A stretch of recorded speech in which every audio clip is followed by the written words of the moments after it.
Quizás para poner en contexto, bueno, El Salvador es un país de América Central.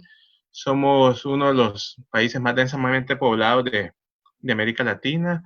y tenemos alrededor de 7 millones de habitantes y alrededor de 2.5 millones de salvadoreños fuera del país. Este dato lo traigo porque es importante traerlo a colación, sobre todo porque es importante tener en consideración que desde la década de los 90 hasta el presente, el principal patrón de acumulación y el principal elemento que garantiza la sostenibilidad macroeconómica y financiera del país está sustentado en la migración de salvadoreños hacia el exterior y el posterior envío de remesas familiares. Esta es la principal fuente de divisas de la economía salvadoreña. El Salvador se caracteriza porque el principal rubro de exportación es la exportación de su recurso más valioso, que es su población, es su gente, en condiciones mundiales que cada vez la migración internacional no documentada es penalizada y se está manejando con criterios de securitización y de criminalización de los migrantes. Entonces, de antemano vemos que esto pone en evidencia que el país tiene una fuente externa que le provee de recursos. Alrededor del 18% del Producto Interno Bruto proviene de las remesas familiares. Entonces, esto de alguna manera pone en evidencia eh, esta vulnerabilidad. Por otra parte, la economía salvadoreña es una economía que desde la década de los 80 hasta el presente transitó a ser una economía más urbana, más dependiente del comercio y de los servicios, producto de la apertura comercial que se dio en los 90. Somos una economía más de consumo, más de comercio y servicios y hemos perdido capacidades productivas. Importamos más del 60% de los alimentos que consumimos y que provienen de nuestros vecinos fundamentalmente, y hemos suscrito tratados de libre comercio que han puesto en evidencia la fragilidad económica en términos de producir bienes y servicios y nos hemos convertido fundamentalmente en un país importador. Esto viéndolo de una perspectiva macroeconómica. Desde una perspectiva fiscal, sigo con la parte macro, somos un país que está altamente endeudado con respecto al PIB. Aproximadamente tenemos un poco menos del 68% de deuda pública con respecto al Producto Interno Bruto. Esto de alguna manera. Y si le agregamos que es una nación que está dolarizada desde el año 2001 en términos de herramientas de políticas económicas, particularmente en una situación de crisis, nos hace vernos más atados. Tenemos menos herramientas y menos mecanismos porque no tenemos la capacidad de hacer uso de la política monetaria y solo podemos hacer uso de la política fiscal. Y si traemos en consideración el elemento que acabo de mencionar, que estamos altamente endeudados, prácticamente tenemos una mano que la tenemos amarrada y la otra de alguna manera que está bastante limitada por el alto nivel de endeudamiento. Entonces, esto pone en perspectiva esas fragilidades económicas que la economía salvadoreña tiene. Es una economía que crece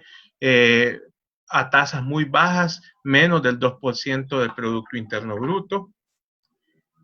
Y además, a nivel social tenemos muchas fragilidades, particularmente socioeconómico. Hay una serie de problemas como alrededor del 30% de la población medida a partir de los ingresos viven en condiciones abajo de la línea de pobreza. El 35% de la población vive en condiciones de pobreza multidimensional, es decir, con muchas carencias en las condiciones de su vivienda, del acceso a servicios básicos, con altos problemas de inseguridad,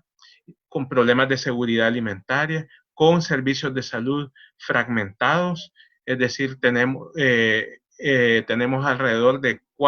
cuatro fuentes a nivel institucional que proveen los servicios de salud, el Ministerio de Salud, el Seguro Social, Bienestar Magisterial para los docentes y el Instituto de Previsión Social de la Fuerza Armada. Y hace falta una política de alguna manera que articule y coordine de mejor manera la administración de la salud,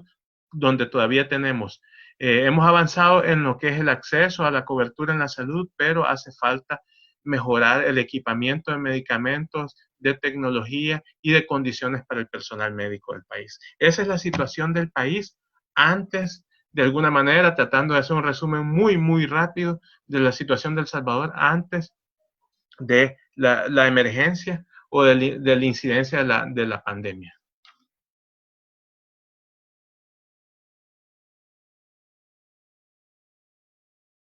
Voy a parafrasear a un economista muy connotado y que ha ganado relevancia recientemente, Thomas Piketty, un francés, y él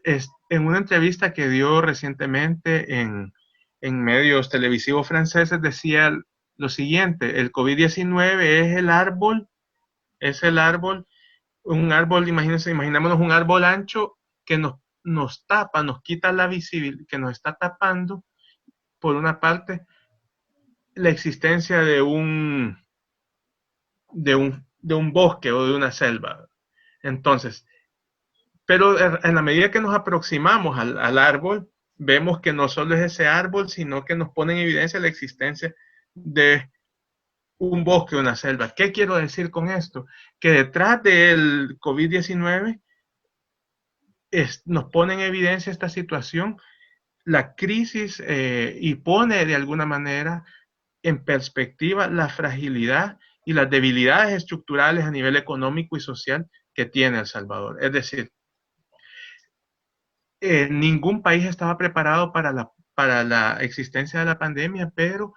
con la emergencia que estamos viviendo a nivel sanitario nos pone en perspectiva particularmente las fragilidades sociales y económicas que tenemos y en qué nos está revelando. Por una parte, en primer lugar, lo que decía recientemente, servicios de salud fragmentados. El gasto de salud en El Salvador es comparativamente uno de los más bajos de América Latina. Si lo comparamos particularmente con respecto al PIB y lo comparamos con Costa Rica, por ejemplo, es significativamente inferior. Por otra parte, si analizamos en el presupuesto general del Estado del año 2019, perdón, del año 2020, el que está en vigencia, hubo serios recortes a lo que es la inversión pública en salud. Entonces ahí vemos algunos elementos que de alguna manera reducen la capacidad de atención a la crisis. Tenemos falta de equipamiento, medicinas y de médicos especializados, pero por otra parte tenemos una gran cantidad de mano de obra especializada y formada en salud que no está empleada. Es decir, hay una serie de necesidades que tiene la población, pero digamos, ante la poca disponibilidad de recursos del Estado por tener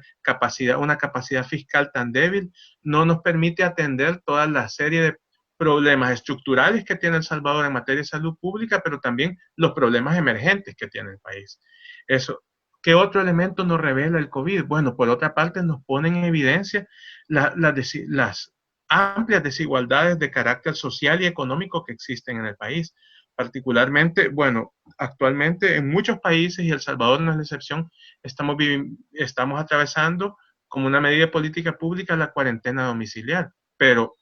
la pregunta es, ¿cómo administrar la cuarentena domiciliaria en un país donde más del 45% de la población económicamente activa labora y obtiene sus ingresos y sus fuentes de sustentación a partir del sector informal? O sea, no son personas que reciben ingresos a partir de un salario, de un empleo formal y decente, sino que tienen que trabajar ya sea o más horas al día para garantizar sus ingresos o desarrollan un trabajo que no les permite obtener un ingreso permanente y que permita garantizar sus necesidades básicas. Por otra parte, tenemos las disparidades a nivel laboral, particularmente entre hombres y mujeres. Eh, Hay las encuestas de hogares y propósitos múltiples develan que, por ejemplo, hombres y mujeres con igual preparación, igual nivel de experiencia, las mujeres ganan un 70% menos y tienen que atender labores de cuidado y labores reproductivas, además de la atención de los niños, particularmente de su educación en este contexto de la pandemia. Por otra parte, el COVID nos está revelando particularmente que las políticas públicas, particularmente en El Salvador, requieren de un asidero, requieren de una base de planificación. ¿Y esto qué significa? Desde la impronta neoliberal, desde 1989, se limitó la capacidad de planificación del Estado como una instancia que articula y coordina el proceso de desarrollo económico y social del país. Sin embargo, eh, en plena era neoliberal se fue de alguna manera reconstruyendo a partir de la capacidad de planificación de manera muy limitada, pero a partir de las secretarías técnicas de la presidencia. En, en las administraciones anteriores en El Salvador, la Secretaría Técnica y de Planificación de la Presidencia jugó un papel clave en la coordinación de la política social, particularmente políticas que eran más de carácter asistencial en la era neoliberal, y se avanzó hacia una normativa de desarrollo social y protección social bajo una perspectiva de derecho, orientada a nivel jurídico, pero con una gran brecha ya en el cumplimiento para poder garantizar de manera universal los derechos de la población en materia social. Sin embargo, con esta nueva administración que inició en junio del 2019, se desmonta la Secretaría Técnica, pero ahí creo que societalmente y como Estado perdimos bastante en términos de que había una serie de capacidad humana, técnica y también información estadística de todos los programas sociales y una capacidad diagnóstica para atender los problemas sociales y económicos del país. Esa capacidad técnica la necesitamos ahora para atender la emergencia. Por ejemplo, cómo focalizar y cómo orientar un programa social, por ejemplo, de atención a todas las familias más vulnerables de El Salvador. Hoy por hoy no tenemos esa información, necesitamos actualizar esa información, necesitamos tener personas laborando en el gobierno de El Salvador que tengan la capacidad de identificar y que no, de planificar los mecanismos de atención social lo más eficientemente posible, basados en la transparencia, perdón, pero también con una gran capacidad técnica para que la focalización de esos recursos lleguen a las personas que más necesidad tienen, es decir, trabajadores rurales, personas que laboran en el sector informal, discapacitados, jóvenes que están en la categoría de que no tienen trabajo ni están estudiando. Entonces, pero eso solo se puede garantizar y lograr sobre la base de tener, desarrollar políticas públicas basadas en evidencia y con información actualizada y construida de manera transparente.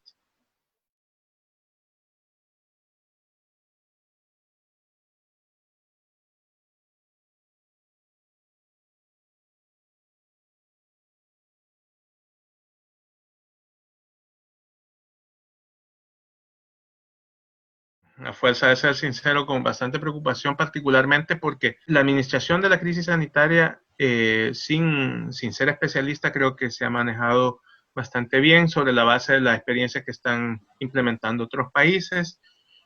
pero el gran problema es que las fragilidades estructurales a nivel social y económico están presentes. Y están presentes y están golpeando permanentemente a la población. Y estamos hablando a más de la tercera parte de la población en El Salvador. Entonces, en primer lugar, yo creo que el gobierno desarrolló una iniciativa de dar un subsidio de $300 a las personas para poder proveer de ingresos y poder adquirir alimentos fundamentalmente en esta etapa de cuarentena y de contención de la circulación. Yo creo que como iniciativa está bastante bien en términos eh, de poder proveer esos recursos a la población. El problema, volvemos, es que el cómo se focaliza, cuál fue el criterio de focalización que se usó. Y ahí eh, planteo nuevamente, de nueva cuenta, la importancia de tener registros estadísticos, hacer uso de la información y de la que ya existía en el país, particularmente, aunque fuera información desactualizada, del registro único de participantes, por ejemplo, de los programas sociales que se han venido implementando a lo largo del país. Hay capacidades técnicas y hay capacidades instaladas en el país que en este momento podrían contribuir desde la academia, desde los centros de investigación, inclusive de funcionarios tecnócratas y de otros que trabajaron en antiguas administraciones, pero quizás el estilo y el particular manejo de la administración pública creo que limita la participación y la posibilidad de poder construir consensos. Eso yo creo que es un elemento. Otro elemento es que hace falta quizás un diálogo sostenido e importante con los sectores productivos, con los grupos empresariales, pero también con los sectores cooperativos, con las asociaciones de productores y trabajadores, para, yo creo que es importante escuchar cuáles son las demandas, cuáles son este, las estrategias que ellos como sectores ven que se podrían tomar en cuenta para reactivar la economía. Entonces, eso yo creo que ahí sí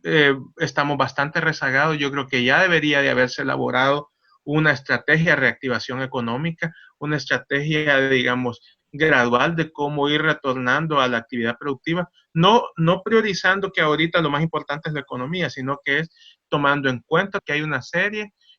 de más del 30% de la población que va a tener problemas económicos y que van a haber pérdida de empleos, pérdida de ingresos y que esto va a atentar más contra la sobrevivencia de la población. Entonces, recapitulando y quizás para cerrar, hace falta un plan de reactivación económico, pero que reconozca y que entre en diálogo con todos los sectores productivos del país. Hay otro elemento que quizás diversos análisis no lo han tomado en cuenta y yo tomaría quizás dos planteamientos en consideración. Uno es el país avanzó desde la década de los 80 en un proceso de centralización y de autonomía municipal. Los municipios y el desarrollo económico local es fundamental para apuntalar una estrategia de reactivación económica. Los municipios son importantes no solo para garantizar la restricción de la circulación de la población en estos momentos, sino que pueden jugar un papel clave en identificar articulación y identificación de capacidades productivas que se pueden ir desarrollando para particularmente el momento en que venga todo el proceso de atención a la crisis, de las actividades y de las políticas anticrisis que se puedan desarrollar. Y otro elemento que creo que el gobierno podría reconsiderar y tomar a bien es hacer uso de los instrumentos y de las plataformas de política pública y de normativa que existen en el marco de la integración centroamericana, en el marco del sistema de integración centroamericano. Particularmente como que, por ejemplo, en la institucionalidad regional en materia de salud tenemos la negociación conjunta de medicamentos, que es una plataforma creada por el Consejo de Ministros de Salud, donde los países pueden, a través de un mecanismo de subasta interna, subasta a la inversa que ya existe, se pueden adquirir medicamentos, se pueden adquirir insumos médicos por parte de todos los países de la región y eso permite abaratar costos y convertirse en un mecanismo de ahorro presupuestario para los países, particularmente en el momento que estamos viviendo. Entonces, ahorita es cuando el país, El Salvador y la región debe de pensar más allá de vernos el ombligo como El Salvador, sino también pensar bajo una perspectiva regional. Esos instrumentos los podemos usar y podemos maximizar el uso de los recursos que van a ser escasos para atender a la crisis. Otro es, en el marco del proceso de integración económica centroamericana, podemos hacer, por ejemplo, procesos de facilitar la importación de alimentos, particularmente en el marco de la región. Todo está que así lo apruebe el Consejo de Ministros de Integración Económica. Y esto no solo para la importación de alimentos dentro de la misma región, sino activar el comercio intrarregional para Centroamérica y para El Salvador. Centroamérica es su segundo socio comercial, o sea, le vendemos productos a la región, y también compramos productos de la región y particularmente las empresas que participan en integración centroamericana son empresas pequeñas y medianas. Entonces, no podemos eh, desvincularnos del proceso de integración regional que creo que podría de alguna manera no resolver, pero atenuar parte de los efectos que tenemos debido a la pandemia y la crisis económica que ya estamos viviendo.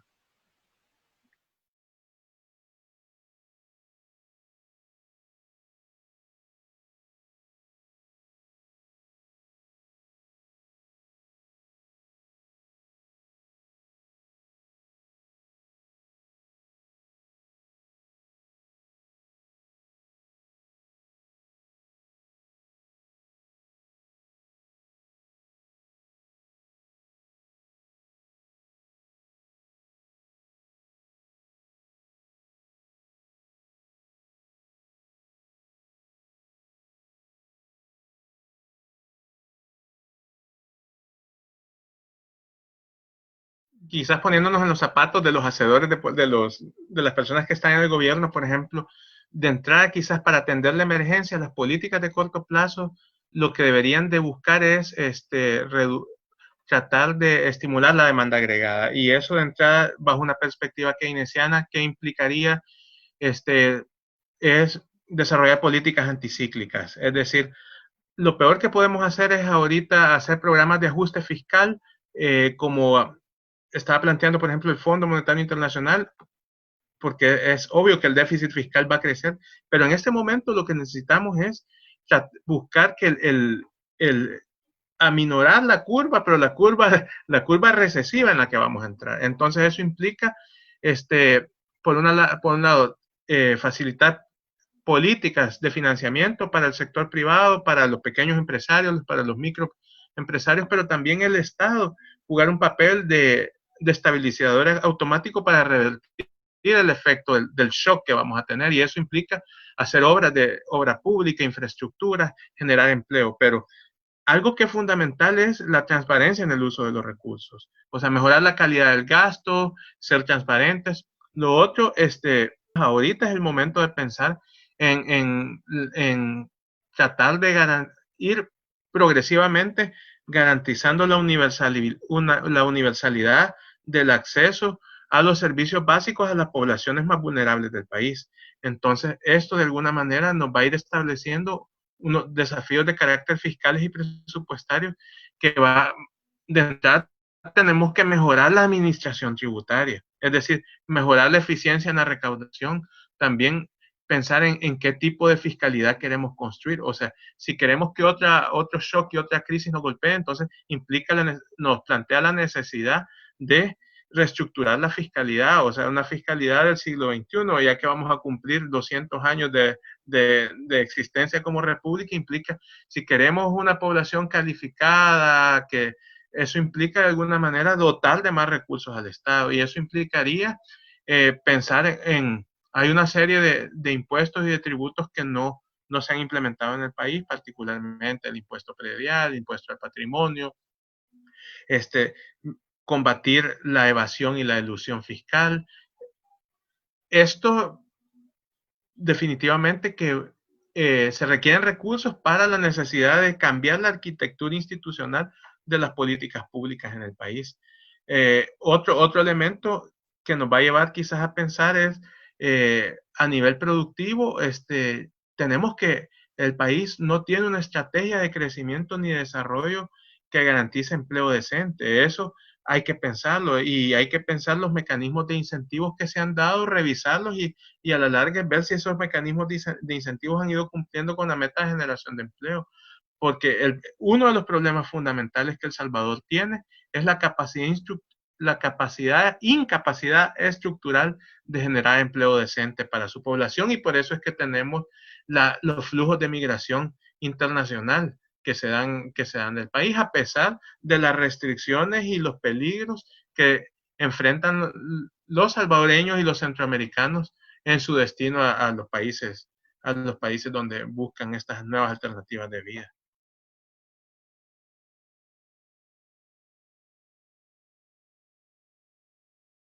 El COVID-19 lo que nos ha revelado en el caso salvadoreño son las fragilidades estructurales, particularmente a nivel económico y social, de tener un país con poca capacidad de crecimiento, con incapacidad estructural de generar empleo decente para la población salvadoreña. Esto hace que la población salvadoreña debe emigrar hacia los Estados Unidos y hacia otros destinos. También tenemos un país desigual, donde prácticamente más de la tercera parte del país vive en condiciones de pobreza multidimensional, con carencias de ingresos y con carencia de acceso a servicios básicos, con un sistema de salud fragmentado, con pocos recursos fiscales para atender las necesidades estructurales de la población y las necesidades emergentes. Entonces, esto nos pone como reto el desarrollo de políticas públicas universalistas y implementar de parte del Estado una estrategia de diálogo social en aras a contribuir al desarrollo económico inclusivo de toda la población desde una perspectiva democrática e incluyente, no autocrática ni excluyente.